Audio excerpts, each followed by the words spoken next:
Bonjour, bienvenue dans La Capsule, le podcast de l'APM. Je suis Chloé Sénard et aujourd'hui, mercredi 25 mars, focus sur le tout premier parcours coordonné renforcé entièrement remboursé dans l'obésité. Comment ça fonctionne, qu'est-ce qu'il va permettre et surtout, qu'en pensent les professionnels du secteur? Nous répondrons à toutes ces questions, mais avant ça, le brief du jour. Une nouvelle stratégie d'évolution de l'offre hospitalière d'ici 2028, c'est la demande de la Cour des comptes dans son rapport public annuel publié aujourd'hui. Elle appelle à concilier concentration et accessibilité des soins via une évolution des services de proximité, car le maillage hospitalier a peu évolué entre 2015 et 2024, malgré l'évolution des besoins de santé. Les 3/4 de la population vivent à une distance inférieure à 12 km d'un établissement de santé de médecine, chirurgie et obstétrique, mais les délais d'accès à l'hôpital sont variables selon les pathologies. La Cour des comptes propose d'accentuer la gradation des soins ou encore de développer davantage les directions communes et les filières. Virginie Beaumenier, auditionnée aujourd'hui par la mission d'évaluation et de contrôle des lois de financement de la sécurité sociale de l'Assemblée nationale.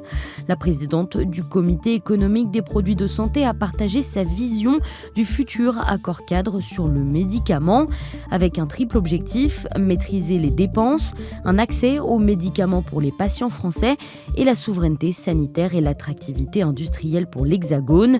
Elle propose par exemple de prévoir une trajectoire de prix pluriannuel et prévisible à chaque inscription au remboursement d'un médicament, avec des rendez-vous fréquents où le CEPS pourra décider de baisser le prix. Elle souhaite également revoir les décotes de prix possibles pour les médicaments sans amélioration du service médical rendu. Alerte sur le cadmium, l'ANSES confirme la surexposition des Français à ce métal toxique. Il est présent dans de nombreux aliments comme les pâtes, le pain ou encore les pommes de terre à cause de la contamination des sols par les matières fertilisantes. Il s'accumule dans les organes et s'élimine difficilement avec des effets indésirables pour la santé. Il est par exemple suspecté d'être à l'origine de certains types de cancers et peut provoquer des atteintes rénales, osseuses ou encore cardiovasculaires. L'ANSES appelle donc à appliquer dès que possible des valeurs limites en cadmium pour les matières fertilisantes ou encore de consommer des produits dérivés contenant moins de cadmium comme les légumineuses. Les négociations sur la protection sociale complémentaire dans la fonction publique hospitalière suspendues. Elles devaient s'achever à la fin du mois, mais le gouvernement n'arrive pas à trancher selon les organisations syndicales. Les 2 dernières réunions d'hier et d'aujourd'hui ont été annulées par la Direction générale de l'offre de soins. Information APM News, la directrice générale de l'offre de soins depuis 2022, Marie Daudet, devrait bientôt quitter son poste. Elle deviendrait secrétaire générale de la ville de Paris. Un nouveau directeur général à la tête de Moderna France, David Vattez. Il était depuis 2023 directeur commercial de la filiale française du laboratoire américain. Il remplace Séverine Lemoine, partie pour Genmab. Et puis Marie-Noëlle Gérin-Brozard, elle rejoint l'AP-HP en tant que directrice déléguée au projet de modernisation des cadres dirigeants. Elle est l'ancienne directrice générale du CNG. Pour le débrief du jour, je suis avec Pierre Lalanne, journaliste au service Sciences. Bonjour. Bonjour. On revient avec vous aujourd'hui sur le tout premier parcours coordonné renforcé, un nouveau mode de prise en charge pour l'obésité complexe et entièrement remboursé. En tout, plus de 3 millions de Français sont éligibles à cette prise en charge. On va le voir, ce parcours devrait permettre de les aider, mais les professionnels pointent les limites d'un tel dispositif. En quoi consiste ce parcours, Pierre ?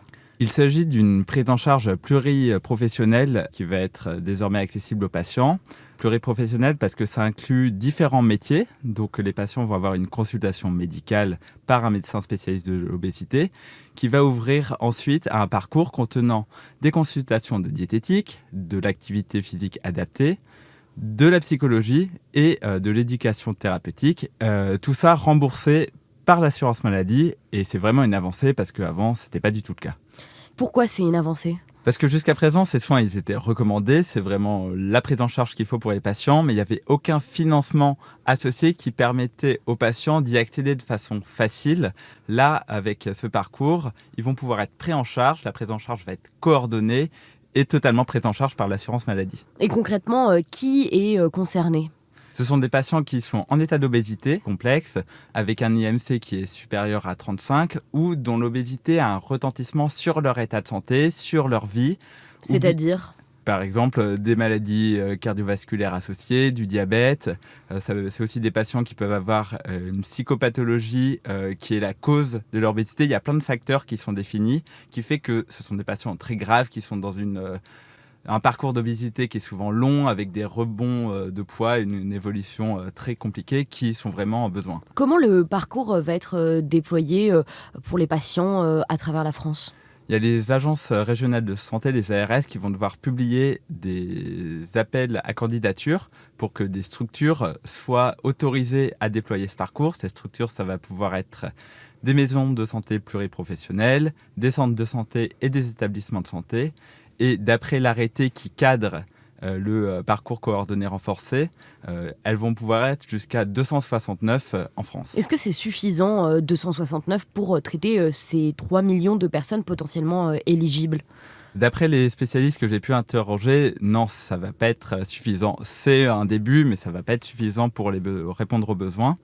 Une structure qui va être bien organisée, on estime qu'elle va pouvoir prendre en charge une file active de patients d'environ 500 personnes. Mais 500 personnes fois 269 structures, ça fait qu'une file active de 150 000 patients sur l'ensemble du territoire, donc très en deçà des besoins. Qu'est-ce qui est attendu de plus par les professionnels ou par les patients pour la prise en charge de l'obésité en France ? C'est une vraie avancée pour les patients en obésité complexe qui ont besoin de ces soins, mais les patients en obésité non complexe qui sont à risque d'évoluer, ils ont aussi besoin d'une prise en charge remboursée par l'assurance maladie. Donc on attend une évolution à l'avenir du parcours coordonné renforcé pour qu'il soit élargi à davantage de patients et à un profil plus large. Merci beaucoup Pierre, toutes ces informations sont à retrouver sur le fil APM News. À demain pour un nouvel épisode.